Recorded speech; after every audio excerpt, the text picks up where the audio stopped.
ಮನುಷ್ಯರೆಲ್ಲರಿಗೂ ಮನಸ್ಸಿದೆ. ಅಂದ್ರೆ ನಮ್ಗೆ ನಿಮ್ಗೆ ಎಲ್ಲರಿಗೂ ಮನಸ್ಸಿದೆ.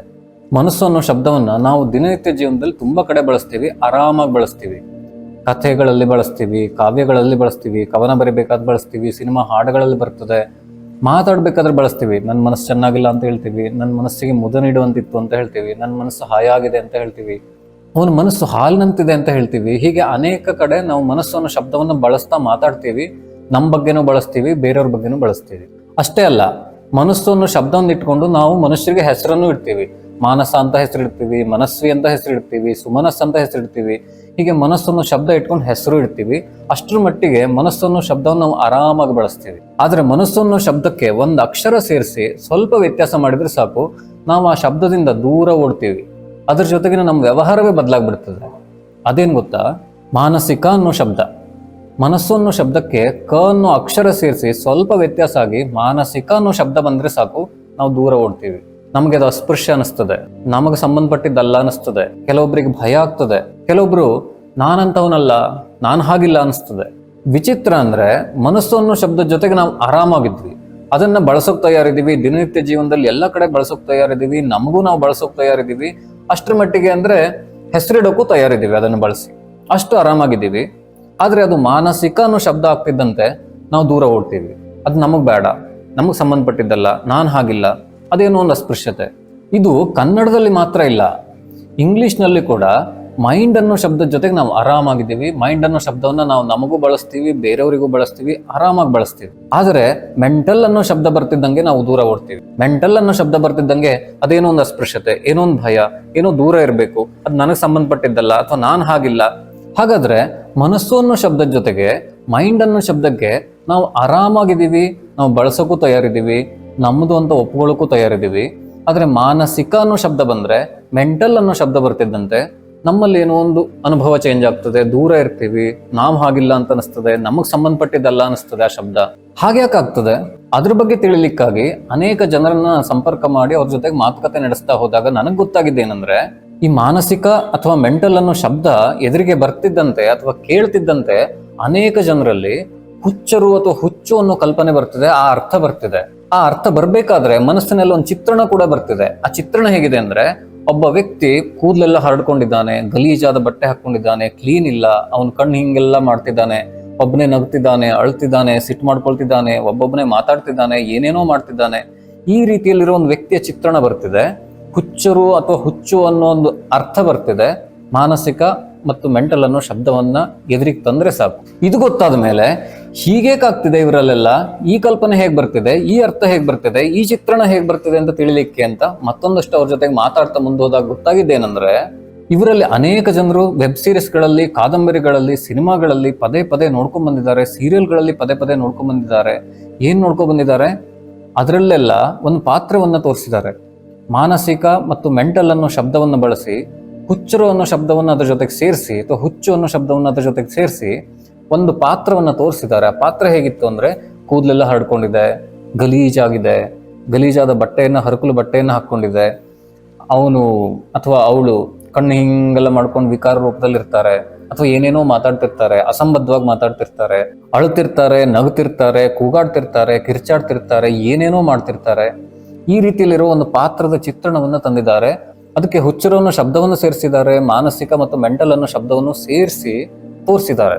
ಇದಿಷ್ಟನ್ನ ಅವರು ಪದೇ ಪದೇ ನೋಡ್ತಾ ನೋಡ್ತಾ ಕೇಳ್ತಾ ಬಂದಾಗ ಅವ್ರ ಮನಸ್ಸಿನಲ್ಲಿ ಮಾನಸಿಕ ಮತ್ತು ಮೆಂಟಲ್ ಅನ್ನೋ ಶಬ್ದ, ಹುಚ್ಚು ಅಥವಾ ಹುಚ್ಚರು ಅನ್ನೋ ಶಬ್ದ, ಹಾಗೂ ಈ ಚಿತ್ರಣ ಏನಿದೆ, ಆ ಪಾತ್ರದ ಚಿತ್ರಣ, ಅವೆಲ್ಲ ಸೇರಿಸಿ ಮನಸ್ಸು ಒಳಗಡೆ ತಗೊಂಡಿದೆ. ಮನಸ್ಸಿನಲ್ಲಿ ಅದು ರೆಕಾರ್ಡ್ ಆಗಿದೆ, ಅದು ಆಳವಾಗಿ ಬೇರೂರಿ ಕೂತ್ಕೊಂಡಿದೆ.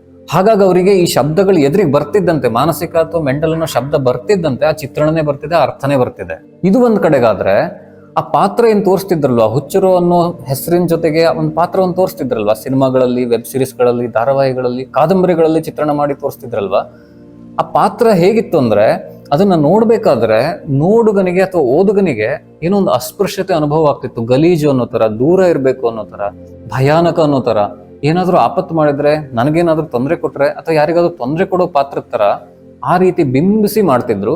ಅದರಿಂದ ನೋಡುಗನಿಗೆ ಅನುಭವ ಆಗ್ತಿತ್ತು. ನೋಡ್ಬೇಕಾದ್ರೆ ಏನೊಂದು ದೂರ ಇರಬೇಕು, ಅಸ್ಪೃಶ್ಯ ತರ, ನನಗ್ ಬೇಡ ಅನ್ನೋ ತರ, ನಾನು ಹಾಗಿಲ್ಲ ಅನ್ನೋ ತರ, ಏನೊಂದು ಭಯ ಆಗೋ ತರ ಅನುಭವ ಆಗ್ತಿತ್ತು. ಇದರಿಂದಾಗಿ ಏನಾಯ್ತು ಅಂದ್ರೆ ಇವರಿಗೆಲ್ಲ ಈ ಮಾನಸಿಕ ಮತ್ತೆ ಮೆಂಟಲ್ ಅನ್ನೋ ಶಬ್ದ ಬರ್ತಿದ್ರು, ಹುಚ್ಚು ಅನ್ನೋ ಶಬ್ದ ಬರ್ತಿದ್ರು ಸಹಿತ ಏನೊಂದು ಅಸ್ಪೃಶ್ಯತೆ, ಏನೊಂದು ಗಲೀಜು, ಅಥವಾ ನನಗ್ ಬೇಡ, ನಾ ದೂರ ಇರಬೇಕು, ಏನೊಂದು ಭಯ, ಅಥವಾ ನಾನ್ ಹಾಗಿಲ್ಲ ಅನ್ನೋ ತರ ಅನುಭವ, ಈ ರೀತಿ ಎಲ್ಲ ಅನುಭವ ಆಗ್ತಿದೆ, ಈ ರೀತಿ ಅರ್ಥನೂ ಬರ್ತಿದೆ ಅವರಲ್ಲಿ. ಅದರಿಂದಾಗಿ ಈ ಮಾನಸಿಕ ಮತ್ತೆ ಮೆಂಟಲ್ ಶಬ್ದದ ಜೊತೆಗೆ ಅವ್ರ ವ್ಯವಹಾರ ಬದಲಾಗ್ತದೆ. ಅದರಿಂದಾಗಿ ಅನೇಕ ಜನರ ಮನಸ್ಸಲ್ಲಿ ಮನಸ್ಸು ಮತ್ತೆ ಮೈಂಡ್ ಅನ್ನೋ ಶಬ್ದಕ್ಕೆ ಏನ್ ಗೌರವ ಸಿಗ್ತಿದೆ, ಏನ್ ಸ್ವೀಕಾರ ಸಿಗ್ತಿದೆ, ಏನ್ ನಮ್ದು ಅಂತ ಒಪ್ಕೊಳ್ಳಕ್ ಸಾಧ್ಯ ಇದೆ, ಬಳಸ್ಲಿಕ್ಕೆ ಸಾಧ್ಯ ಇದೆ, ಆ ಜಾಗ ಅಥವಾ ಆ ಸ್ಥಾನ ಮಾನಸಿಕ ಮತ್ತೆ ಮೆಂಟಲ್ ಅನ್ನೋ ಶಬ್ದಕ್ಕೆ ಸಿಗ್ತಿಲ್ಲ.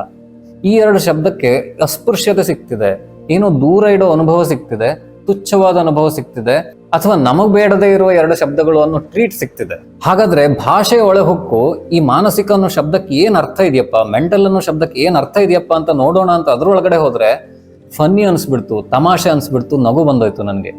ಯಾಕೆ ಗೊತ್ತಾ? ಮನಸ್ಸು ಮತ್ತೆ ಮಾನಸಿಕ ಅನ್ನೋ ಶಬ್ದ ಮೂಲ ಸಂಸ್ಕೃತ ಭಾಷೆಯದ್ದು, ಅದು ಕನ್ನಡದಲ್ಲೂ ಬಳಕೆ ಆಗ್ತಿದೆ. ಆದ್ರೆ ನಿಜವಾಗಿ ಮಾನಸಿಕ ಅನ್ನೋ ಶಬ್ದಕ್ಕೆ ಏನ್ ಅರ್ಥ ಇದೆ ಗೊತ್ತಾ? ಮನಸ್ಸಿನಿಂದ ಉದ್ಭವವಾಗಿದ್ದು, ಮನಸ್ಸಿನಲ್ಲಿ ಹುಟ್ಟಿದ್ದು, ಅಥವಾ ಮನಸ್ಸಿನಿಂದ ಹುಟ್ಟಿದ್ದು ಅನ್ನೋ ಅರ್ಥ ಇದೆ ಸಂಸ್ಕೃತದಲ್ಲಿಯೂ ಕೂಡ, ಕನ್ನಡದಲ್ಲಿಯೂ ಕೂಡ. ನಿಜವಾದ ಅರ್ಥ ಹಾಗಿದೆ. ಇನ್ನು ಇಂಗ್ಲಿಷ್ನಲ್ಲಿ ಮೆಂಟಲ್ ಅನ್ನೋ ಶಬ್ದದ ಅರ್ಥ ಏನು? ಮೈಂಡ್ಗೆ ಸಂಬಂಧಪಟ್ಟಿದ್ದು ಅಂತ ಅರ್ಥ ಇದೆ. ಇಷ್ಟು ಸರಳವಾಗಿ, ಇಷ್ಟು ಸಹಜವಾಗಿ, ಇಷ್ಟು ಸ್ವಚ್ಛವಾದ ಅರ್ಥ ಏನಿದೆ ಈ ಮಾನಸಿಕ ಮತ್ತೆ ಮೆಂಟಲ್ ಅನ್ನೋ ಶಬ್ದಗಳಿಗೆ, ಅದನ್ನ ನೋಡಿದ್ರೆ ನಾವು ದಿನನಿತ್ಯ ಆ ಶಬ್ದದ ಜೊತೆಗೆ ಬದುಕ್ತಾ ಇದ್ದೀವಿ ಅನಿಸ್ತಿದೆ. ಇನ್ನೊಂದು ಸ್ವಲ್ಪ ಡೀಟೇಲ್ ಆಗಿ ಹೇಳೋದಾದ್ರೆ, ನಮ್ಮ ಮನಸ್ಸಿನಲ್ಲಿ ಏನೆಲ್ಲ ನಡೀತದೆ ಅದೆಲ್ಲ ಮಾನಸಿಕವೇ. ನಮ್ಮ ಮನಸ್ಸಿನಲ್ಲಿ ಏನೆಲ್ಲ ಯೋಚನೆಗಳು ಬರ್ತದೆ ಅದೆಲ್ಲ ಮಾನಸಿಕವೇ. ನನ್ನ ಮನಸ್ಸಿನಲ್ಲಿ ಏನೆಲ್ಲ ಫೀಲ್ ಆಗ್ತದೆ, ಏನೆಲ್ಲ ಅನುಭವ ಬರ್ತದೆ ಅದೆಲ್ಲ ಮಾನಸಿಕವೇ. ನಮ್ಮ ಮನಸ್ಸಿನಲ್ಲಿ ನಾವು ಏನೆಲ್ಲ ಮಾತಾಡ್ತೀವಿ ಅದು ಮಾನಸಿಕವೇ. ನಾವು ನಮ್ಮೊಳಗೆ ಯಾವ್ಯಾವ ವಿಷಯಗಳನ್ನ ಬಚ್ಚಿಡ್ತೀವಿ ಅದು ಮಾನಸಿಕವೇ. ನಾವು ಯಾವ್ಯಾವ ಭಾವನೆಗಳನ್ನ ನುಂಗಿಡ್ತೀವಿ ಅದು ಮಾನಸಿಕವೇ. ನಾವು ಏನೇನು ಐಡಿಯಾಸ್ ಮಾಡ್ತೀವಿ, ಪ್ಲಾನಿಂಗ್ ಮಾಡ್ತೀವಿ, ಅದನ್ನ ಎಕ್ಸಿಕ್ಯೂಟ್ ಮಾಡ್ತೀವಿ, ಮಾನಸಿಕವೇ. ಬೆಳಗ್ಗೆ ಎದ್ದಾಗಿಂದ ಏನ್ ಮಾಡ್ಬೇಕು ಅಂತ ಯೋಚನೆ ಮಾಡ್ತೀವಿ, ಮಾನಸಿಕವೇ. ಏನ್ ಮಾಡ್ಲಿಕ್ಕೆ ಆಗ್ತಿಲ್ಲ ಅಂತ ಯೋಚನೆ ಮಾಡ್ತೀವಿ, ಮಾನಸಿಕವೇ. ನಾವು ಎಚ್ಚರಿರೋ ಸಮಯದಲ್ಲಿ ಏನೆಲ್ಲ ಯೋಚನೆ ಮಾಡ್ತೀವಿ, ಏನೆಲ್ಲ ಫೀಲ್ ಮಾಡ್ತೀವಿ, ಏನೆಲ್ಲ ಅನುಭವಿಸ್ತೀವಿ, ಎಲ್ಲವೂ ಮಾನಸಿಕವೇ. ಅಷ್ಟೇ ಅಲ್ಲ, ನಿದ್ರೆ ಮಾಡೋ ಸಮಯದಲ್ಲಿ ಯಾವ ಕನಸು ನೆನಪಿರ್ತದೆ, ಯಾವ ಕನಸು ನೆನಪಿರಲ್ಲ, ಅವೆಲ್ಲವೂ ಮಾನಸಿಕವೇ. ಮನಸ್ಸಿನೊಳಗಡೆ ಏನೆಲ್ಲ ಕ್ರಿಯೆ ನಡೀತದೆ ಅವೆಲ್ಲವೂ ಮಾನಸಿಕವೇ, ಅವೆಲ್ಲವೂ ಮೆಂಟಲ್ ಅಂತಾನೆ ಕರೀಬಹುದು. ಇಷ್ಟು ಆಳವಾಗಿ ನಮ್ಮ ದಿನನಿತ್ಯ ಜೀವನದ ಪ್ರತಿ ನಿಮಿಷ, ಪ್ರತಿ ಸೆಕೆಂಡ್ ನಲ್ಲೂ ನಮ್ಮ ಜೀವನವನ್ನ ಆವರಿಸ್ಕೊಂಡಿದೆ ಈ ಮಾನಸಿಕ ಅನ್ನೋ ಶಬ್ದ.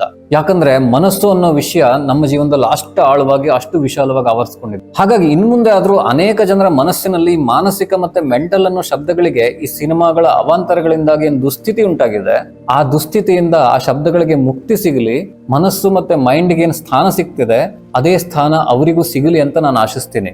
ಮಾನಸಿಕ ಅನ್ನೋ ಶಬ್ದನೂ ಕೂಡ ನಾನು ದಿನನಿತ್ಯ ಜೀವನದಲ್ಲಿ ಆರಾಮಾಗಿ ಬಳಸುವಂಗಾಗ್ಲಿ, ನಮ್ಮ ಮಾತುಕತೆಗಳಲ್ಲಿ ನಮಗೆ ಸಂಬಂಧಪಟ್ಟು ನಾವು ಆರಾಮಾಗಿ ಬಳಸುವಂಗಾಗ್ಲಿ ಅಂತ ನಾನು ಆಶಿಸ್ತೀನಿ. ಇದು ಸ್ವಚ್ಛಂದ. ಧನ್ಯವಾದ.